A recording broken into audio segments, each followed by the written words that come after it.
संतोष का धन। पंडित श्री रामनाथ शहर के बाहर अपनी पत्नी के साथ रहते थे।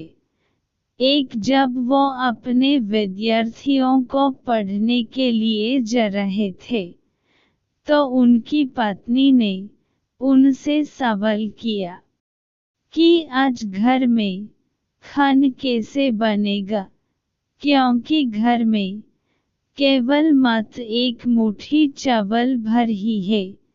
पंडित जी ने पत्नी की ओर एक नज़र से देखा, फिर बिन किसी जवाब के वो घर से चल दिए।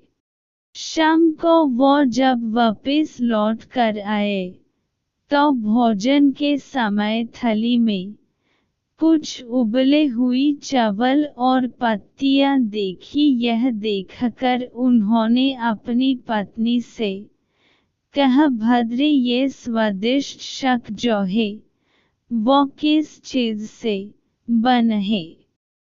मैंने जब सुबह आपके जाते समय आपसे भोजन के विषय में पूछा था, तो आपकी दृष्टि इमली के पेड़ की तरफ गई थी। मैंने उसी के पत्तों से यह शाक बनाया है।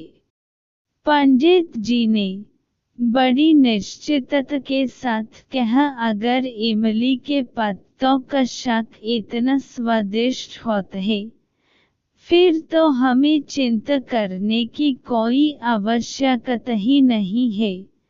अब तो हमें भोजन की कोई चिंता ही नहीं रही। जब नगर के राजा को पंडित जी की गरीबी का पता चला, तो राजा ने पंडित को नगर में आकर रहने का प्रस्ताव दिया, किंतु पंडित ने मना कर दिया।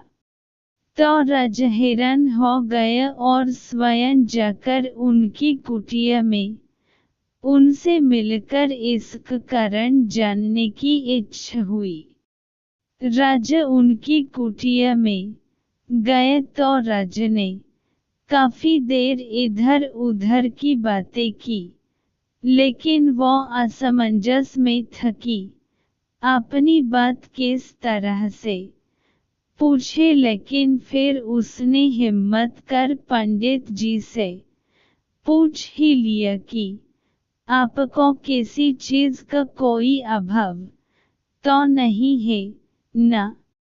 पंडित जी हंसकर बोले, यह तो मेरी पत्नी ही जाने। इस पर राजपत्नी की ओर आमुख हुए और उनसे वही सवाल किया, तो पंडित जी की पत्नी ने जवाब दिया कि अभी मुझे किसी भी तरीके का अभाव नहीं है, क्योंकि मेरे पहनने के वस्त्र इतने नहीं फटे कि वो पहने न जा सकते, और पानी का मटका भी तनिक नहीं फूट कि उसमें पानी नहीं आ सके। और इसके बाद मेरे हाथों की चूड़ियां जब तक है, मुझे किसी चीज का क्या अभाव हो सकता है? और फिर सीमित साधनों में भी संतोष की अनुभूति हो, तो जीवन आनंदमय हो जाता है।